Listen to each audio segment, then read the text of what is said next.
Lado del estudio con mis compañeros. Javier, ¿de qué vamos a hablar hoy?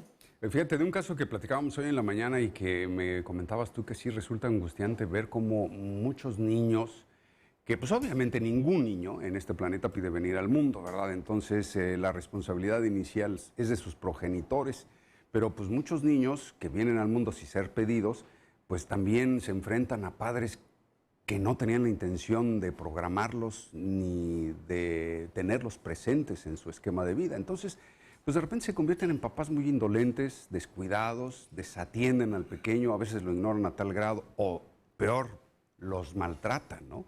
¿Qué hacer en estos casos cuando los abuelos, por ejemplo, se dan cuenta de esto y viven la angustia de ver que sus hijos maltratan a sus nietos o le dan una calidad de vida mala? Muchos abuelos sienten el impulso de pedir a las autoridades, inclusive la patria potestad o el derecho de cuidar a ese pequeñín. Está con nosotros el abogado Oscar Díaz esta mañana. Abogado, ¿cómo estás? Buenos días. Hola Javier, muy bien, gracias. ¿Cómo están ustedes? ¿Qué tan frecuente es Muy este bien. caso, eh? Mucho, mucho Javier. Qué gusto estar aquí otra vez en viernes con ustedes. De antemano les pido una disculpa por mi voz a ustedes y al auditorio, pero ya ven que las enfermedades no respetan Oye, en la horarios noche- y compromisos, En la noche ¿no? te puedes ir a rock and roll. Sí, ¿verdad? Algo así, traigo voz ahorita como de Alejandra Guzmán o Alex Lora. Espero que te alcance para los próximos 15 minutos. Esperemos que sí. Fíjate que son muy comunes estos casos, desgraciadamente, y son muy tristes además. Obviamente por el tema, ¿no? Son niños, son menores, y verse de repente tan expuestos a las inclemencias, a las situaciones que se pueden presentar. Los padres deben de ser obviamente los protectores, deben de ser quienes cuiden a los menores en todo momento. Para eso existe la pensión alimenticia, para proveerles de todo lo necesario. Pero más allá de eso, además, pues está la situación de vigilarlos, de protegerlos, que tiene que ver con la custodia y precisamente con la patria potestad. Es muy delicado. En primera instancia, obviamente, estos derechos corresponden a papá y a mamá por iguales, pero cuando ni papá ni mamá están en posibilidades o en facultades para llevar a cabo esta situación de la vigilancia y de la solvencia hacia los menores, pues entonces sí corresponde a los abuelos. La cuestión de la patria potestad, ahorita hablaríamos de la custodia.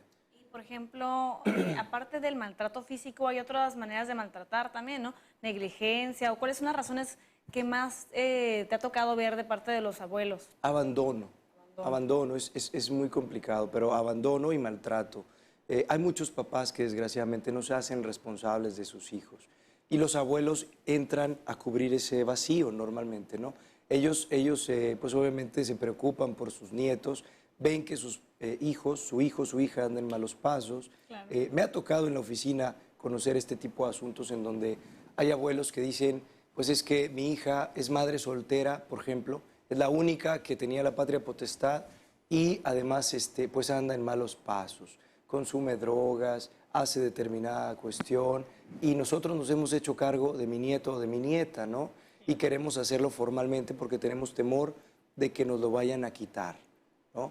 No sabemos ni dónde está nuestra hija o cosas por el estilo. Oye, Oscar, disculpa, ¿y esta condición de pedir la custodia o la patria potestad es permanente? Porque digamos que se regenera la hija, regresa por el hijo, o a lo mejor no tiene la edad suficiente y tiene, bueno, años más tarde, regresa pues regenerada y quiere a su hijo.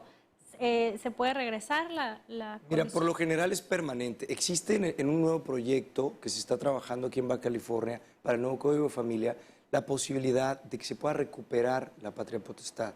Pero ahorita eso es un proyecto. Todavía no tenemos ese nuevo Código de Familia ni sabemos si va a estar incluida esta figura ahí.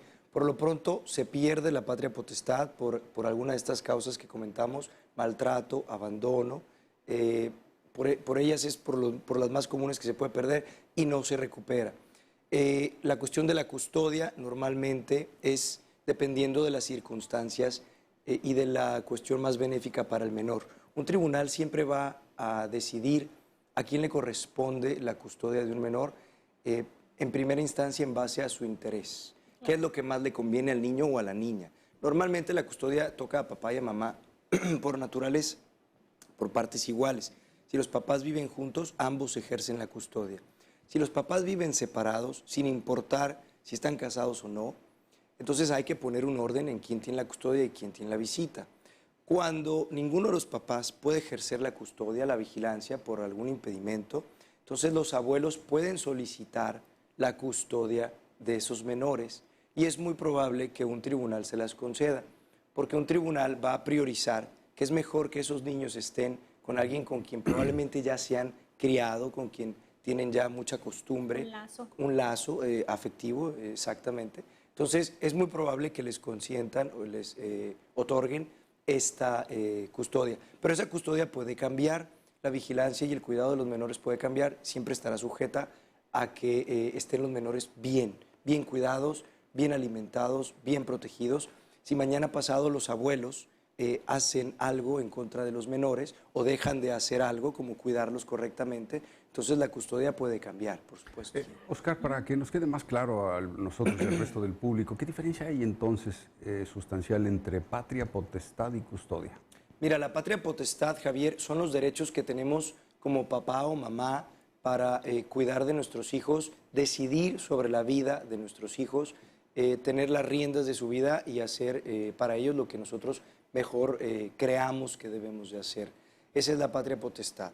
La custodia es la vigilancia, la tenencia del menor, quién lo tiene consigo, quién lo cuida, quién es el responsable de pues que el niño esté bien o que la niña esté bien constantemente. Te pongo un ejemplo para diferenciarlos.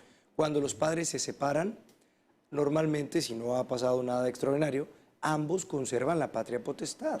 Ambos siguen siendo papá, mamá y tienen derechos sobre los hijos, ¿no? Y también tienen obligaciones para con los hijos. Pero uno tendrá la custodia, normalmente es la mujer, que es quien los va a tener consigo, quien los cuida, y al otro normalmente le van a fijar un horario y días de convivencia. Entonces ahí puedes diferenciar entre que los dos conservan la patria potestad, los dos siguen teniendo decisiones importantes sobre los menores para su vida, pero solamente uno tiene custodia, ¿no? Que es la mamá, y el otro tendrá convivencia designada, ¿no? Entonces tienen que seguirse poniendo de acuerdo para decisiones del futuro del niño, como por ejemplo, si la mamá quiere que estudie en un colegio católico y el papá no, tienen que ponerse de acuerdo, no puede ser. Efectivamente, Javier, así es, así es. La patria potestad implica que los dos toman las decisiones más trascendentales para sus hijos, ¿no? Cuestiones de educación, cuestiones de salud, todo tipo de asuntos importantes para la vida del menor se deben de decidir en conjunto, ¿no? Entre las personas que ejercen la patria potestad.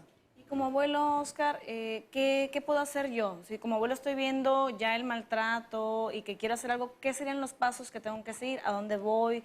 ¿Qué hago? Qué pregunta tan importante. Fíjate, el abuelo o abuela que esté en esta situación, que lo esté viendo y que quiera regularizar este problema, lo que tiene que hacer es promover una demanda vía un juzgado familiar para demandar la pérdida de la patria potestad. Lo triste aquí es que tendría que demandar a su propio hijo o hija, o a su hijo y a su nuera, o viceversa, ¿no? Pero son a tus hijos, a tus descendientes, a los que vas a demandar, porque ellos son los que actualmente ejercen la patria potestad y la intención es que la pierdan para que ellos finalmente la puedan obtener de manera oficial. Tienen que ventilar ante un juzgado lo que está sucediendo, el motivo por el cual se debe de decretar esta pérdida de la patria potestad y una vez acreditado, pues obviamente por ley les corresponderá a ellos ejercer la patria potestad de estos menores. ¿Y cuánto tiempo se lleva este proceso, Oscar? Es variado, Miriam. No podemos, un promedio serían tal vez 6 meses, un promedio sano de un juicio de esta naturaleza, pero como los juicios siempre están sujetos a que se ventilen ciertas pruebas, que muy probablemente algunas de ellas sean dilatorias, algunos exámenes de los menores, tal vez algunas pruebas en donde se tengan que hacer exámenes psicológicos, o para localizar y notificar al demandado. Imagínate si estoy demandando a mi hijo o a mi hija que no sé ni dónde está. Exacto. Se le tiene que notificar que se le está demandando por la pérdida de la patria potestad de su niño o de su niña. Así es. Entonces, para ubicar al demandado hay que batallar tal vez un poco, hacer una búsqueda a través del Poder Judicial. Si no se encuentra ningún domicilio, bueno, a través de edictos en un periódico se publican notificaciones para llamar a juicio a esta persona donde quiera que esté, si lo lee bien, si no, al menos se cumplió con la legalidad y avanza el proceso. Pero todo esto son factores que pueden alargar el tiempo natural de duración de un juicio, ¿no? Oscar, de la manera en que lo planteaste me hizo pensar que, por ejemplo, el proceso no es que la patria potestad pasa del demandado al demandante, sino que hay un lapso en donde se queda el Estado a cargo. No, no se queda el Estado a cargo. Estamos ante un ejemplo en donde los abuelos demandan a los hijos por la pérdida de la patria potestad, mientras tanto los hijos la siguen ejerciendo. La demanda solamente está en trámite.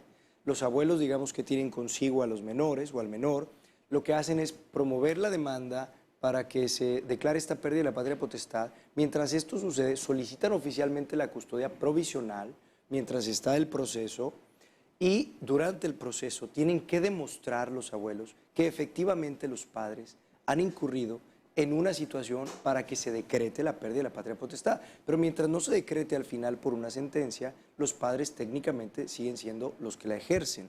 Al final, una vez que aunque en los hechos realmente no sea así, lo entiendo, pero mientras no se decrete por un juzgado una pérdida de la patria potestad, no la han perdido. ¿Y qué pasa en ese terrible caso, que me imagino que debe haber más de uno, en donde finalmente se demuestra fehacientemente que los hijos no merecen ni tienen derecho a tener la patria potestad de sus hijos, pero resulta que los abuelos tampoco tienen la capacidad de demostrar que pueden?